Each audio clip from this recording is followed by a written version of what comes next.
బడిగంట మోగింది. పాఠశాలలు ప్రారంభం కావడంతో విద్యాశాఖ అధికారులు పాఠశాలల్లో మౌలిక వసతులపై దృష్టి పెట్టారు. మరోవైపు నిజామాబాద్ జిల్లాలో ప్రభుత్వ పాఠశాలల్లో వసతుల లేమి రాజ్యమేలుతుంది. పూర్తి స్థాయిలో మరుగుదొడ్లు, ప్రహరీ గోడలు, బెంచీలు తదితర వసతులు లేకపోవడంతో విద్యార్థుల్లో ఆందోళన వ్యక్తమవుతుంది. ఈ వసతులపై ప్రభుత్వానికి నివేదిక పంపినట్లు జిల్లా విద్యాశాఖ అధికారి పార్షి అశోక్ చెబుతున్నారు. ప్రైవేటు పాఠశాలల్లో అధిక ఫీజులు వసూలు చేసిన చర్యలు తీసుకుంటామని హెచ్చరిస్తున్న డీఈఓ అశోక్తో మా నిజామాబాద్ ప్రతినిధి భూపతి ఫేస్ టు ఫేస్. పాఠశాలలు ప్రారంభమయ్యాయి. ఈ నేపథ్యంలో విద్యాశాఖ అన్ని రకాల చర్యలు చేపడుతుంది.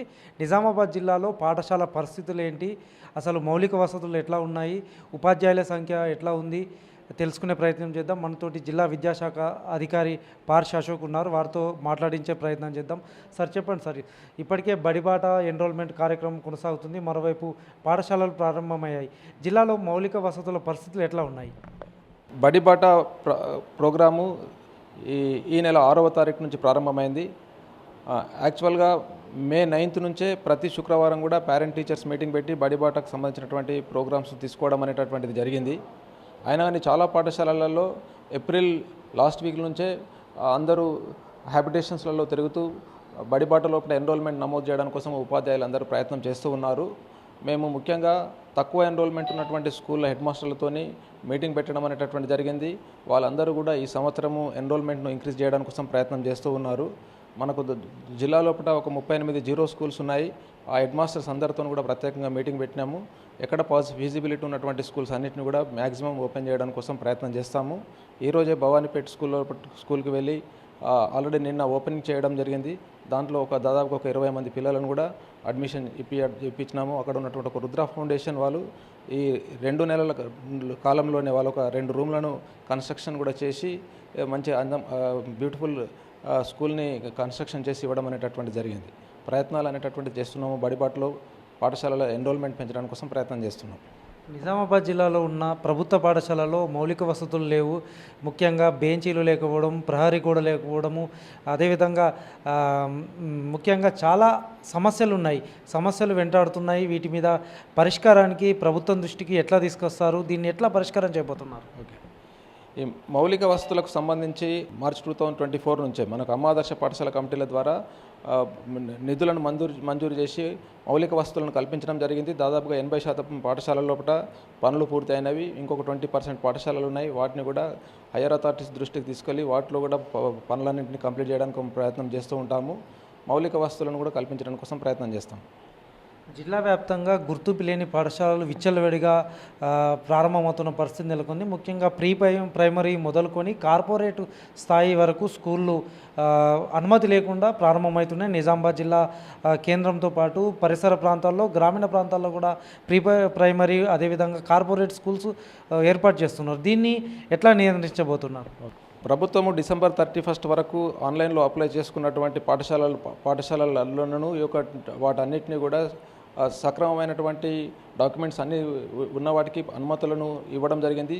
దాదాపుగా చాలా పాఠశాలలకు డాక్యుమెంట్స్ను సబ్మిట్ చేయని వాళ్ళకి రీసెంట్గానే రిజెక్ట్ చేయడం అనేటటువంటి జరిగింది. అనుమతులు లేకుండా ఏ పాఠశాల కూడా ప్రారంభించడానికి అవకాశం అనేటటువంటిది లేదు. అటువంటిది ఏదైనా దృష్టికి వస్తే ఇమ్మీడియట్గా వాళ్ళు ఆ పాఠశాల యాజమాన్యం పైన చర్యలు తీసుకుంటాము. ప్రైవేట్ పాఠశాలలో ఫీజుల నియంత్రణ అసలు జరగడం లేదు. ముఖ్యంగా గత 2 ఏళ్లుగా ఫీజుల నియంత్రణ చట్టం వచ్చినప్పటికీ ఇప్పటికీ కార్పొరేట్ స్కూల్స్, ప్రైవేట్ పాఠశాలలో వేలాది రూపాయలు, లక్షలాది రూపాయలు ఫీజులు వసూలు చేస్తున్నారు. దీనికోసం విద్యాశాఖ ఎలాంటి చర్యలు తీసుకుంటుంది? ఓకే, ప్రభుత్వ నిబంధనల ప్రకారము ఏ కంప్లైంట్ వచ్చినా కానీ దాని ప్రకారం చర్యలు తీసుకోవడం అనేటటువంటి జరుగుతుంది. ప్రభుత్వ నిబంధనల ప్రకారం చూస్తాం. ఫీజుల నియంత్రణ అదే ప్రభుత్వ నియమ నిబంధనల ప్రకారము మేము దాన్ని పరిశీలిస్తూ ఉంటాం. రైట్. జిల్లా వ్యాప్తంగా స్కూళ్ళపై ఎలాంటి చర్యలు తీసుకోబోతున్నారు? ప్రైవేట్ స్కూల్స్ అనుమతి లేకుండా తీసుకున్న దాని మీద అనుమతి లేని స్కూల్ ఏ ఉన్నా కానీ మా దృష్టికి వచ్చినట్లయితే ఇమీడియట్గా మండల ఎడ్యుకేషన్ ఆఫీసర్ వెళ్ళి నోటీస్ ఇచ్చి వాటిని క్లోజ్ చేయడం అనేటటువంటిది జరుగుతుంది. చాలామంది ప్రభుత్వ ఉపాధ్యాయులు కొన్నేళ్లుగా వ్యాపారాలు చేస్తున్నారు, స్కూళ్ళకు వెళ్లకుండా ఉంటున్నారు. ఈ వ్యాపారాలు చేస్తున్న వారిపై ప్రభుత్వ ఉపాధ్యాయులపై ఎలాంటి చర్యలు తీసుకుంటారు? ఓకే, మా దృష్టికి అటువంటి ఏవి వచ్చినా కానీ ఇమ్మీడియట్గా చట్ట ప్రకారము తర్వాత ప్రభుత్వ ఆదేశాల ప్రకారం చర్యలు తీసుకోవడం జరుగుతుంది. జిల్లాలో ఉపాధ్యాయుల కొరత ఎంతవరకు ఉంది? పాఠశాల తరగతి గదుల కొరత ఎంత ఉంది? దీన్ని ప్రభుత్వం దృష్టికి తీసుకెళ్లారా? ఎట్లా ఉంది?